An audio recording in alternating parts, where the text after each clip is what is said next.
Uh-huh. It's the logo. Yeah. 555. Uh-huh. Got flowing here with me. Uh-huh. Yeah. They show up, and if they don't, they don't. And it's thank you both ways. Thank you for hearing me out but not coming. And thank you for hearing me out and coming. I think it's about how you are in the community as a coach. Like, cause some people think that you can have the best staff around you and think you the best coach in the world, but you really the best because of your staff. You know? So for me, the community is my staff because I don't have a higher staff. I don't got that here.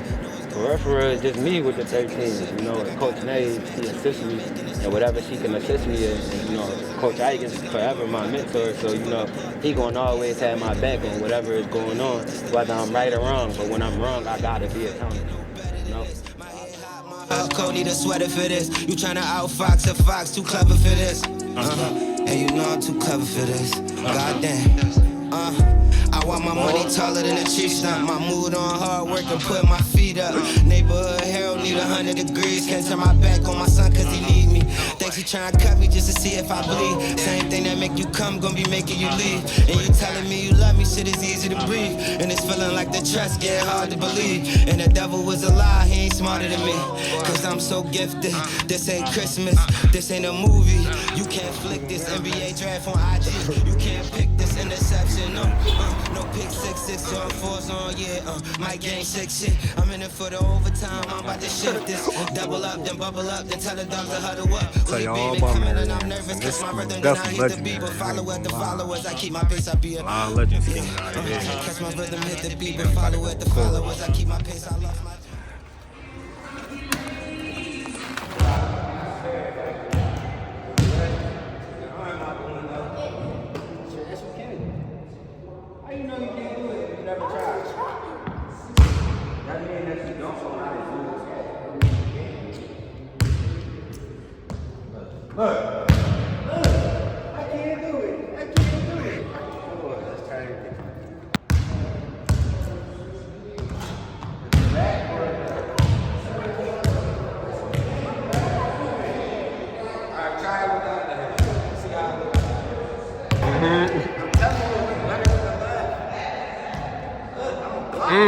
Look, easy money.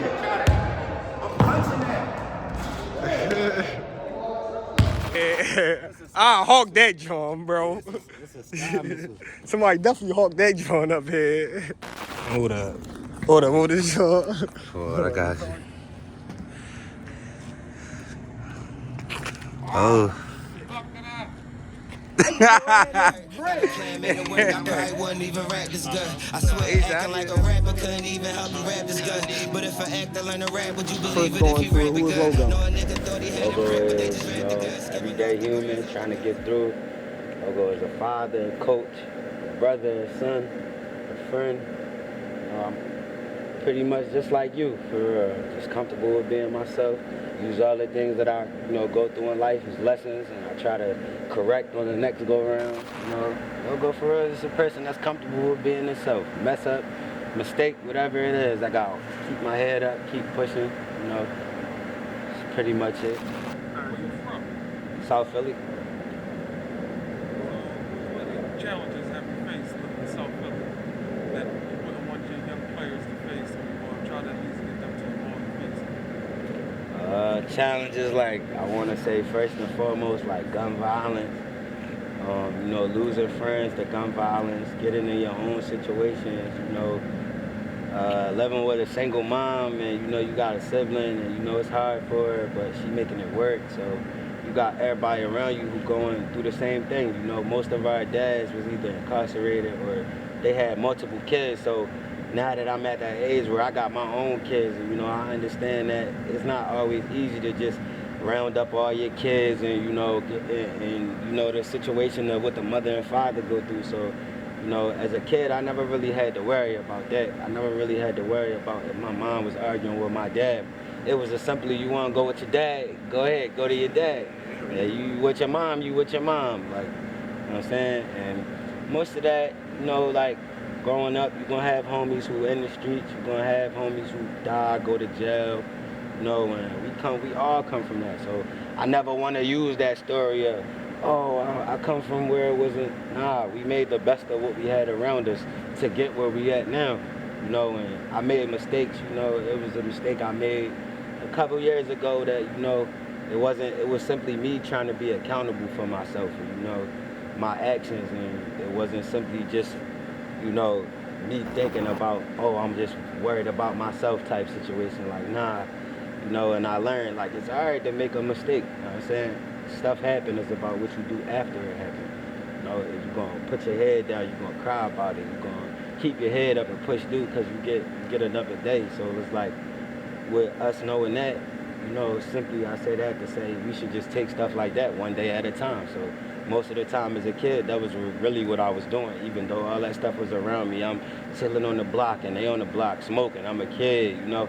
I'm seeing prostitution. We all seeing it. We seeing drug use. We seeing the cops chasing, harass people. We all getting harassed. You know, we getting in a fight. People starting to, you know, transition to who they are in the streets. And you got people who transitioning out of the street. So, you know, you just gotta be mindful of what you around, you know, sometimes. And that'll get you where you need to go. Minding your business, knowing your lane. So how did you come up with this lame logo?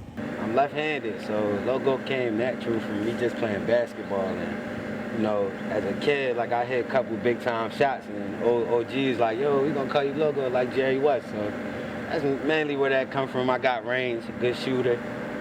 Mid-range, 3-point, good scorer. So go more into your basketball career, and how old were you when you first started playing basketball? I was a late bloomer to basketball, so I started playing basketball probably like, I want to say 11, 12, I was really getting into it, but before that I was doing karate, so I didn't really know much about basketball because, you know, I was doing other stuff, but once I got in tune with it, I made my first shot, I believe, over 2 playground. Like one of these shots, not like a... So, like, so I remember that like a half-court jump, far jump. And I was wondering, like, how everybody, you know, chopping and waving on the shoot. And, you know, after a while, I started going to the park a lot more. And I just started playing rough house, 2-on-2s, 1-on-1s. I started getting better. Then as that went along, you know, I learned that it became a protective factor for me. You know, basketball keep you out of trouble. It keep you out of the way of other people.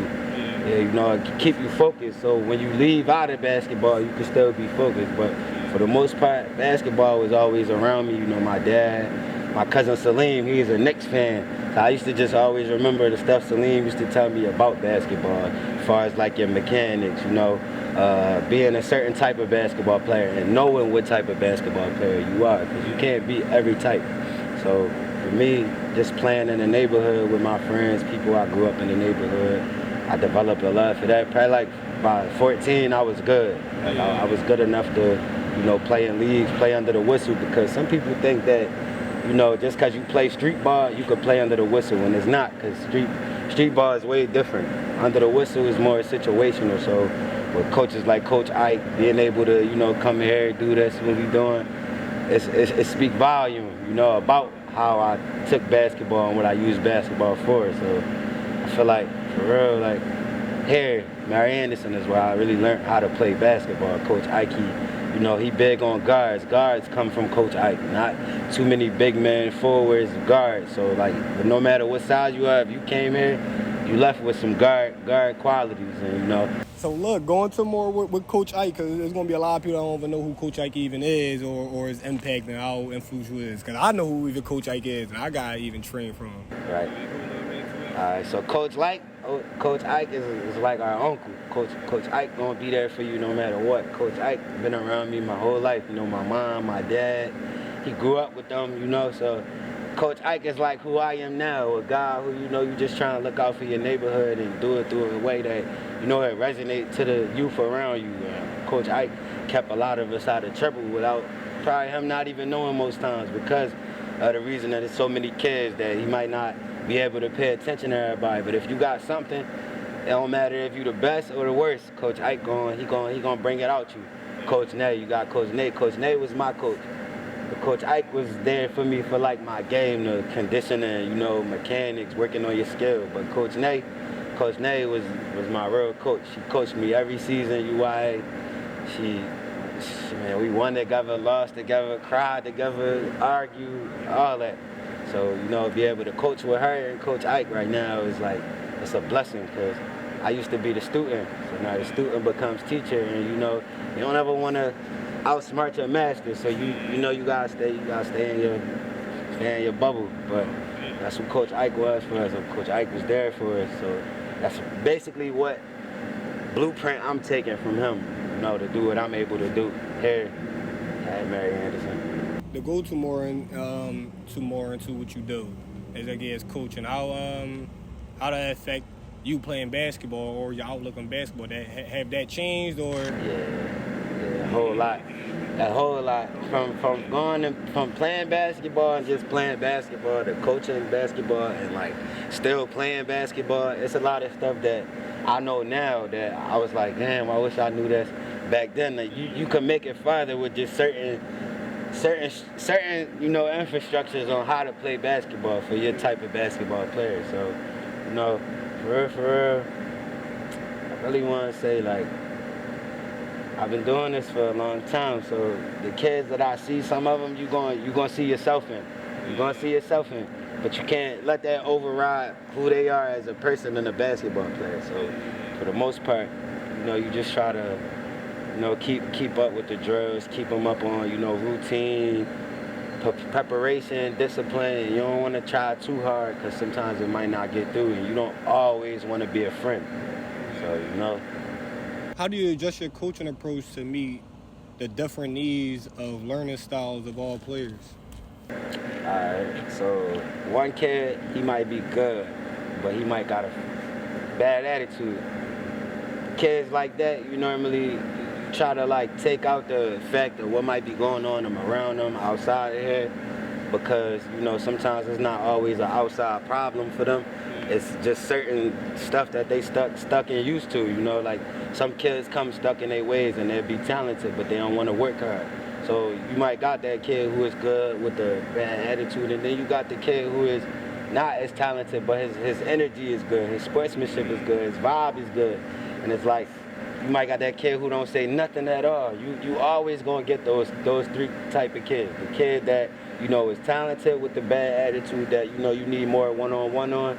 And the kid who just don't say nothing because he not sure yet. He don't really know what's going on. So you gotta distinguish with each player, like where they at mentally with basketball, their IQ on basketball, the skill level, and physicality.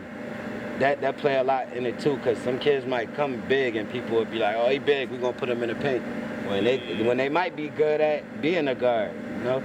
So most bigger players get pushed into big positions, and you know, that might not be their game. So you got, so I just learned from, you know, like playing with my homies, growing up, playing with different teammates, and you know, you just go back to that too. You like, all right, bro, was this type of, all right, coach had to, you know, you go from what you see in, you know, in that moment, because it's never a prepared time reaction for how they gonna get on the court, off the court. So, you know, you just gotta try to be as genuine as possible for real.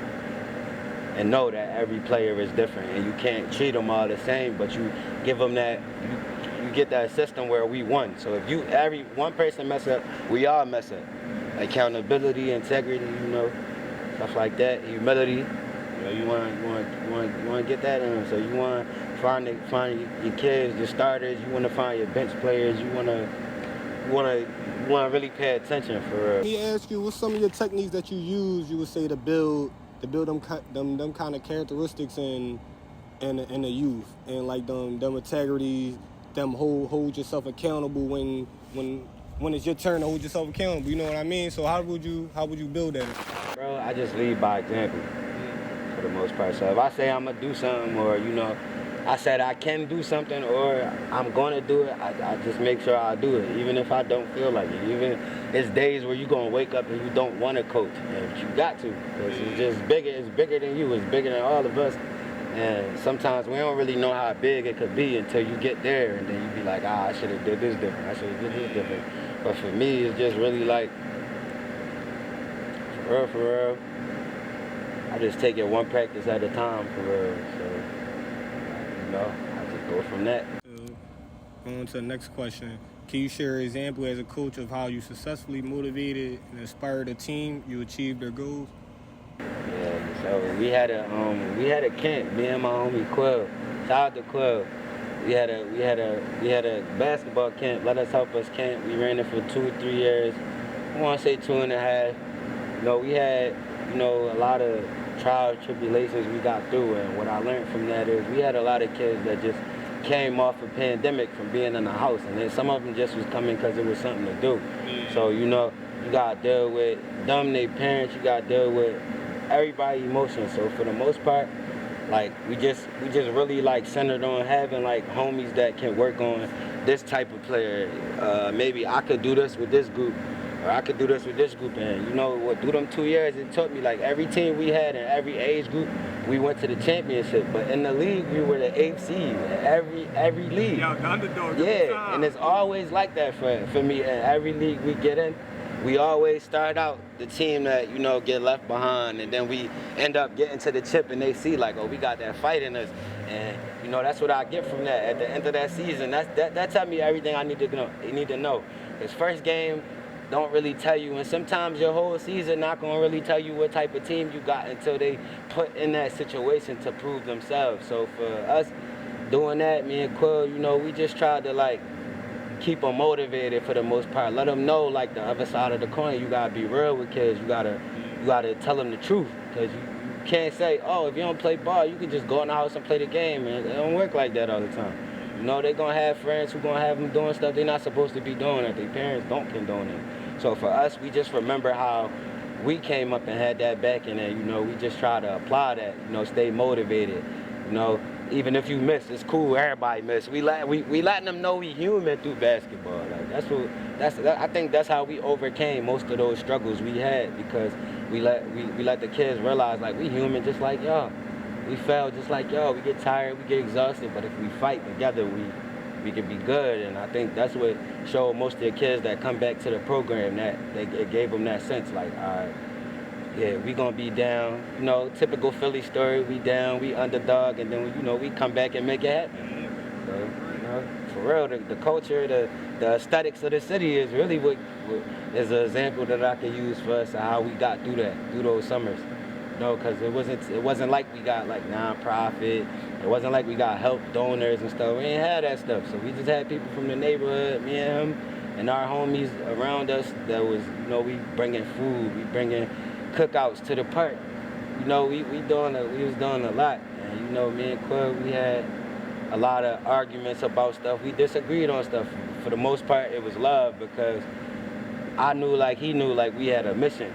You know, so it was days that we wasn't feeling each other. It's gonna be days I learned that even though we not gonna be feeling the players, we gonna be bumping heads with the players. But if we can unite and be one, we cool. Let us help us.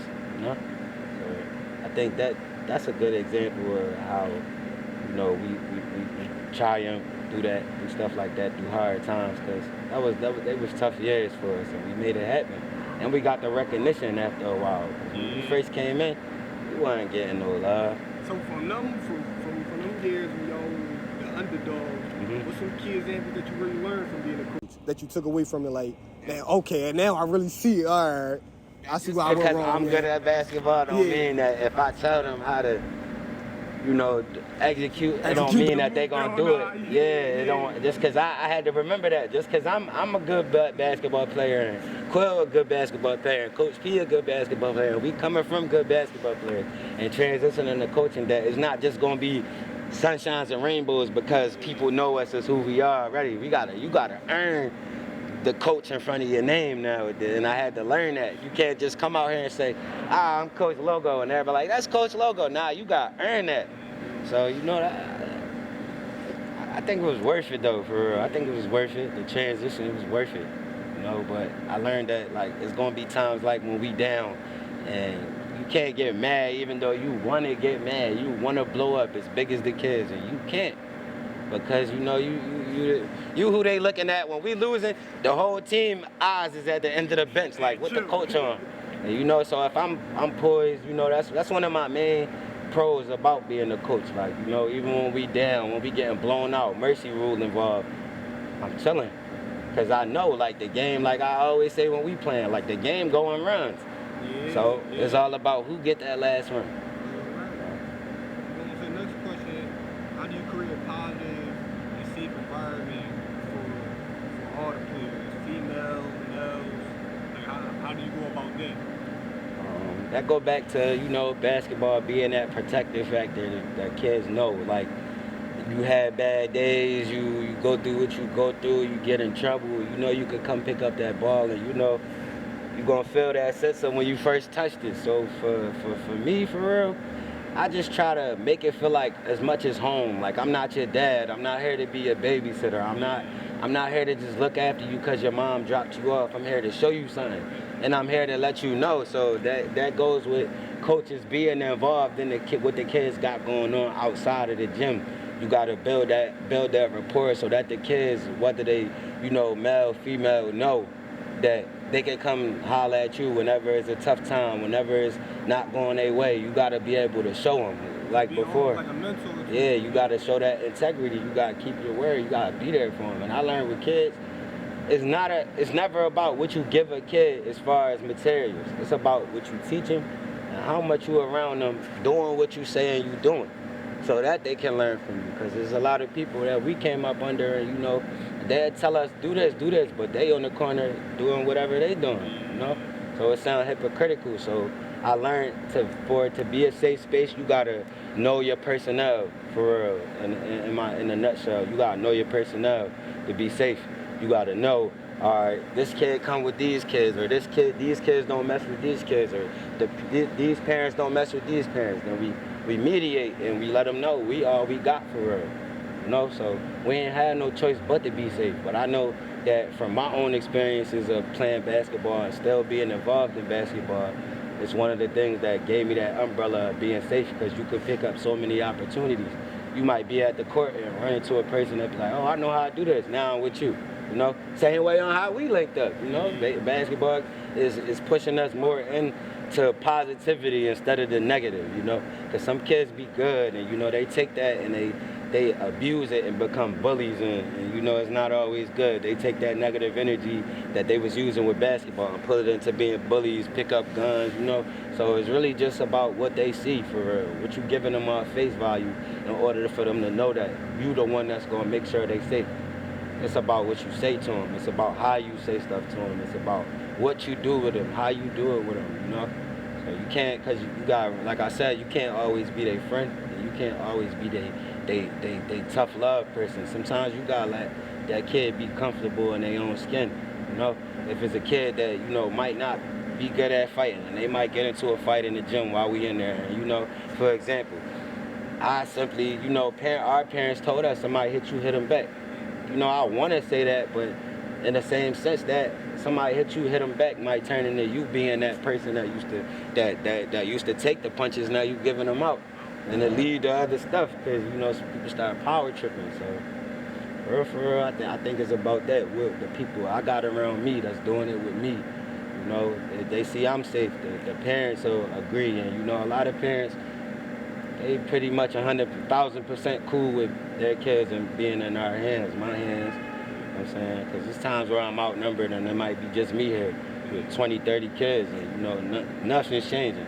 We're not skipping a beat, nobody arguing, nobody fighting. So I feel like stuff gonna happen around us, but as long as I'm showing them and letting them see a positive impact, they can go off that. You know, anything outside of me, I can try to help. But if it's out of my hands, you know, it's pretty much we gotta leave it to Allah. You know what I'm saying?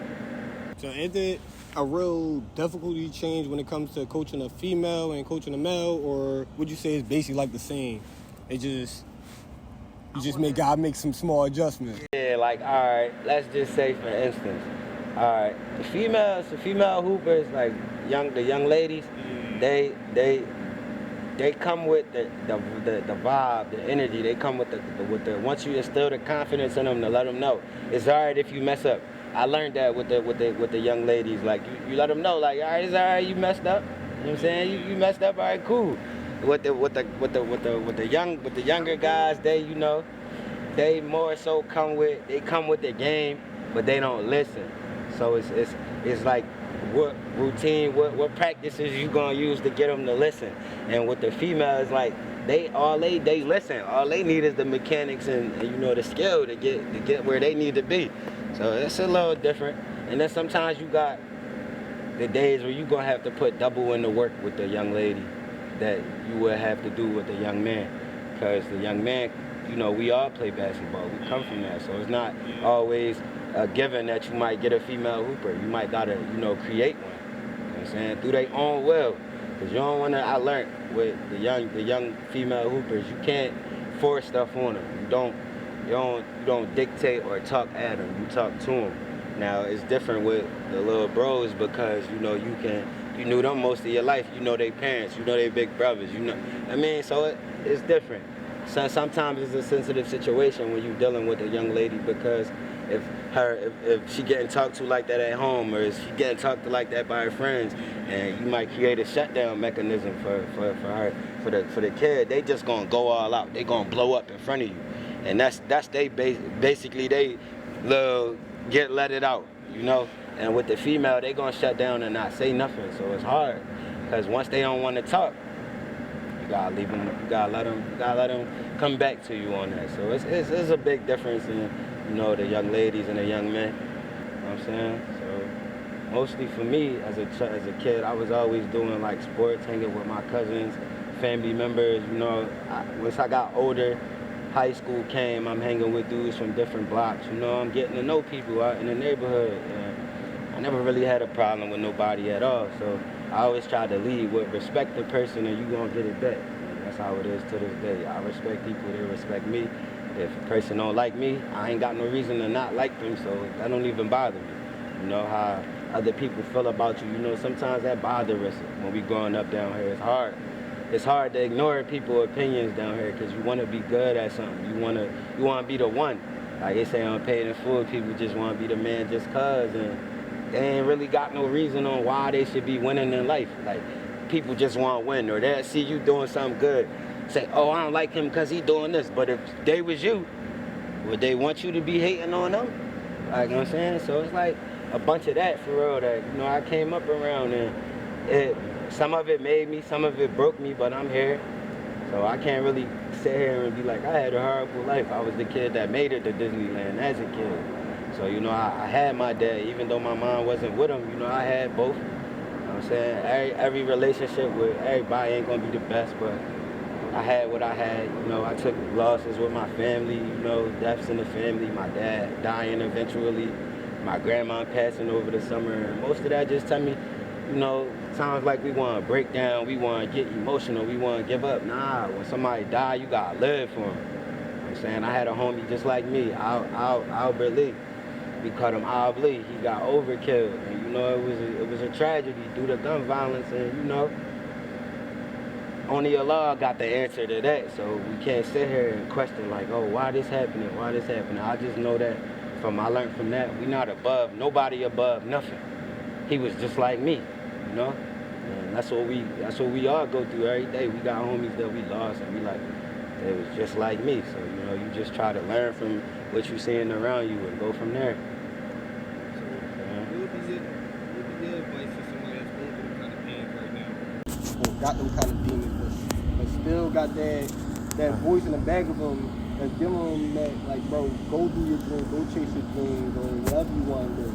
Or you're a young youth that's just stuck in this kind of toxic environment. They're just lost, don't know what to do. And going through that same thing, a lot of same similar things you was going through. What would your best advice be to them? All right, lost souls. For the lost souls, I would want to say, you gotta get up every morning, stare yourself look at yourself in the mirror, tell yourself, I'm bigger than my problems. You know, try coping mechanisms like counting to 10, taking deep breaths. You know, everything is it's simple. So you really just gotta trust yourself. You know, and if you're not at the point where you can't trust yourself, go let somebody else trust you. You know what I'm saying, go talk to your big brother, go talk to your big sister, go talk to your uncle, Go talk to the smoker on the corner that you then walk past 1,000 times and he asks you for $1. That one day might give you that spark of energy. That one guy who, you know, always, you know, seem like they getting by, they getting through it. He could be going through the worst. Like, he could be going through the worst. And what I would want to say is, for real, just keep your head up. Know who you are. Know yourself. Get to know yourself when you get to that point. Because if you at that point, if you ever at that point in life, that means that's your body telling yourself you losing yourself and it's not recognizing. That's why I love with, you know, first thing they should do is get up in the morning and look at yourself in the mirror for as ever how long as you think you should, you know. Stare at yourself till you recognize who you are. Because that's what a lot of people are. They lost because they didn't lose. It's not what we lost, it's us losing ourselves. Like, they got a quote, like I always be quoting this to people, like, you know, I thought of it one day. I used to want to get to know you till I realized you don't even know who you are either. So, you know, I say that to myself a lot because there's times where I might be in that rut and be having to remember, like people say, I gotta remember who I am. Remember who you are. You want to do that drill when you ain't never touched a gun in your life. Like Wallow said, go sit in the bathroom. Go sit in the bathroom for 24 hours and tell yourself you want to do that for the rest of your life. Go talk to your mom and tell your mom that you're going same way you would sell to the bros, the ops. Oh, I'm going to do this. Say that to your mom. Say that to your dad. Say that to your kids, your brothers, your sister, your friends around you and see what they say. You're not gonna, if none of them don't agree with it, then you're not doing the right thing. And I don't always mean that just because people not agreeing with you that you're wrong. But more than likely, if those people around you, the majority disagree, then that's telling you that it ain't you. You know what I'm saying? So you gotta go back to what you know most times. So that's what I could give to a lost soul, because we all been lost. And for me, that's what helped me get through. I had to remember who I was, go back to how I came up, remembering I was that kid that went to Disney World, got to do extracurricular, was on karate, swimming, football, basketball, baseball, all that stuff. Going on vacation to the beach every summer. My mom doing it big for me for my birthday, you know, like getting sneakers, clothes whenever I needed. I ain't have to worry about none of that stuff as a kid. So I can't sit here and say that just because my house was falling apart that I lived bad, because that's not that. How do you communicate with parents or other coaches, other community members to help the lost souls, progress with helping you coach and their style of learning and playing basketball? All right, so, you know, most times with the lost soul, you gonna see it because most of the stuff that they do be a cry for help, like the getting smart with you, you know, the rebelling, the just doing it at their own pace, or they just being lazy, not pushing their full potential. All the red flags gonna be on top of the sandcastle. By the time you even realize to say to them, like, you doing this, they know it. They put their red flags on the sandcastle. So me connecting with a parent is just basically just letting them know how I feel genuinely without passing judgment about the child to them. Because I learned that no matter if the child is wrong or right, that's their parent, and their parent has every right to, you know, agree with whatever they did. And I had to learn to be okay with that, because my mom wasn't like that when I was a kid. I ain't had people like that. Like, you know what I'm saying? When we was wrong, we got beat, we got in trouble. Like, your mom probably told the person, like, yo, he get out of line, jack him up. And, you know, some parents, they say that, and I'm never going to do that, because that's their job. I'm not doing that. That ain't my job. My job is to coach. So if it's ever a time where we can't draw a line and compromise, then, you know, it's just best we just walk away without the extra, without the threats, without the fighting, without the angry black man, angry black woman narrative. You know, we ain't got to argue every time we disagree. We ain't got to, you know, go back and forth and butt heads when me and the player don't agree to something, you know. And most times, you know, as a coach, you got to start out with a contract. So coach people that you know that y'all want to do coaching, you know, you want to be around and involved with the community, you got to tap in with those people. You know, you got to make contracts sometimes. You got to draw a line and make your rules, because at the end of the day, you the coach. So you got to set standards for yourself, stuff that you know you wouldn't accept from yourself. So why am I accepting it from somebody else? So if I'm not going to accept that from nobody else, and I'm not going to accept it from me, I can't let nobody else do it. So, you know, when it's times where I might get in a heated moment with a bystander in the crowd about how the game going, about taking a player out, because that's one of the number one risk factors you got as being a coach and, you know, a parent that's involved. They always care about how their kid is being treated. You know, that's what they pay attention to the most. That's what they see the most, how you interact with their child. They don't really watch how the kid perform in the game, how they perform in practice to know why your relationship with the child is like that. You know, they just assume, hey, you're not putting my boy in, you're not putting my girl in, you don't like them. What you got against my kid? I didn't heard it all. I didn't heard it. It didn't got to a point where, for example, it was a time where I had a kid and, you know, me and this kid like this. Off cameras, off the record, me and this kid like this. I can see him right now, it's all love, but every time they parent come, the parent draw the narrative like me and this kid is enemies. Or me and this, I got something against this kid, and when the parent leave, me and the kid be like this vid about it, and it's cool. And I tell them, I never get mad at the kids. Like that's who your parent is. You know, we human. So I know how I could be with my son, my daughter. You know, so I try to like keep that in mind. Like, how would I react? Telling me you love me, you don't really love me. Even when we fuck, you ain't fuck with me. Planted a seed and got a rose, now you stuck with me. Now your pride got you acting like it's up with me. Whole time it ain't nothing to me. Just give it time, we gon' see who on 100 when we up 50. Cause I was made for this. I'm just trying to watch my sun shine, it's the shade I get. Yeah, you, somebody to love, it's the thanks I get. Knew they was gon' feel it in the air when I made this shit. That's why I made this shit. Know it's gon' fall through overtime and I'm taking the shift. Like I got a mismatch on me, I'm making a switch. Then I'm making a switch. ISOs and ISOs, just know they gon' roll out the pit. Shit fall apart, pick up the pieces, I'm making them hit. Even brought a hat just to match, now look at the kicks. Now you